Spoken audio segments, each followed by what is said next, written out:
আগামী জাতীয় নির্বাচন কোনোভাবেই যদি পণ্ড হয়ে যায়, অন্তর্বর্তী সরকারের ভাগ্য অনেকখানি অনিশ্চিত হয়ে যাওয়ার ঝুঁকিটা বাড়বে। আগামী নির্বাচন যদি কোনোভাবে অনিশ্চিত হয়ে যায়, যদি ভণ্ডুল হওয়ার উপক্রম হয়, বাংলাদেশের বহুমাত্রিক নিরাপত্তার ঝুঁকি আগের যে কোনো সময়ের তুলনায় অনেকখানি বৃদ্ধি পাবে। ইতিমধ্যে বাংলাদেশে একটা আধা নৈরাজ্যিক অবস্থা চলছে। এই নির্বাচন যদি আজকে কোনোভাবেই প্রলম্বিত হয়, নির্বাচন যদি পিছিয়ে যায়, তাহলে বাংলাদেশের সামাজিক নৈরাজ্য খুব দ্রুতই একটা রাজনৈতিক নৈরাজ্যে পর্যবসিত হবে।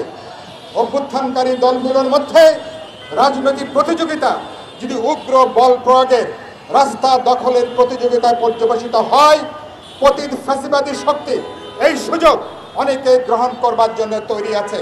অনেকে দেখতে চায় অভ্যুত্থানকারী দলগুলো আমরা মারামারি করি, আমরা কাটাকাটি করি, দ্বন্দ্ব সংঘাতে আমরা লিপ্ত হই। আপনারা কি এরকম একটা পরিস্থিতি কেউ কি আপনারা ডেকে আনতে চান? যদি ডেকে আনতে না চান, আমি বলবো কথা বলেন, আলোচনা করেন, দাবি উত্থাপন করেন, কোনো অসুবিধা নাই। কিন্তু রাজনৈতিক প্রতিযোগিতাকে রাজপথের হিংসাশ্রয়ী কোনো কর্মসূচির মধ্যে নিয়ে যাবেন না। এবং একই সাথে যেটা বলে শেষ করব, আমি নিরাপত্তার কথা বলছিলাম। আমরা গণমাধ্যমে দেখছি কিছু কিছু ক্ষেত্রে বাংলাদেশে আমাদের এই পরিস্থিতির সুযোগ গ্রহণ করার জন্য সাম্রাজ্যবাদী আধিপত্যবাদী শক্তিগুলো তৎপর।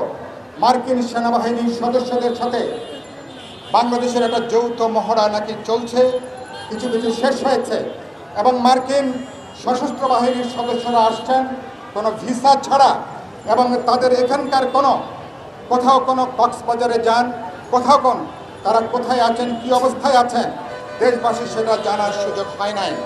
এবং তারা মায়ানমার পর্যন্ত যে করিডোর করতে চান, মানবিক করিডোরের নামে, জাতিসংঘের সাইনবোর্ডে মার্কিন উপস্থিতি তার সাথে যুক্ত কিনা, বাংলাদেশের নিরাপত্তা তার সঙ্গে যুক্ত কিনা, ইতিমধ্যেই দেশবাসীর কাছে বিরাট উৎকণ্ঠা তৈরি হয়েছে। আপনারা তুরস্কের সাথে সমরাস্ত্র তৈরি করবার নাকি একটা চুক্তি আপনারা স্বাক্ষর করতে যাচ্ছেন। স্টারলিংকের সাথে আপনারা চুক্তি করেছেন। নানা চেহারায় মার্কিন সাম্রাজ্যবাদকে আমার টেকনাফ থেকে কক্সবাজার গোটা অঞ্চলে সেখানে একটা অবস্থান তৈরি করবার কোনো পরিকল্পিত কোনো লক্ষ্য আছে কিনা, এটা সচেতন নাগরিকদের মধ্যে, বাংলাদেশের নিরাপত্তা বিশ্লেষকদের মধ্যে গভীর উদ্বেগ তৈরি হয়েছে। আমি আজকে সমাবেশে দাবি করতে চাই, সরকারের উচিত হবে এই সমগ্র প্রশ্নে দেশবাসীর কাছে জানানো একটা শ্বেতপত্র আপনারা প্রকাশ করবেন। যেটা বলে কথাটা শেষ করতে চাই, বিপ্লবী ওয়ার্কার্স পার্টি অভ্যুত্থানের একটা গুরুত্বপূর্ণ রাজনৈতিক দল হিসাবে আমরা আমাদের বন্ধুদেরকে বলতে চাই, আমরা বিচার কাজ চলছে, সংস্কারের কাজটাও আলাপ আলোচনা করে বোঝাপড়া তৈরি করতে পারবো। ইতিমধ্যে বিপ্লবী ওয়ার্কার্স পার্টি, গণতন্ত্র মঞ্চ, বিভিন্ন দলের সঙ্গে আমরা আলাপ আলোচনা করছি, বোঝাপড়া বাড়িয়ে তুলতে চাই। আমরা সকল দলের সঙ্গে আলোচনা করব, কথা বলে আমাদের বিরোধটা কমিয়ে এনে সনদ বাস্তবায়নের ব্যাপারে আমরা কার্যকর সিদ্ধান্ত গ্রহণ করতে চাই। একই সাথে বলতে চাই, চলেন আমরা সংস্কার বিচারের প্রক্রিয়ায় আগামী ফেব্রুয়ারি যে জাতীয় নির্বাচন, সেই নির্বাচন যাতে অবাধ নিরপেক্ষ পরিবেশে হতে পারে। আগামী ফেব্রুয়ারি নির্বাচনের আগে সরকারকে অবশ্যই তার পক্ষপাত দুষ্টতাকে বেরিয়ে আসতে হবে।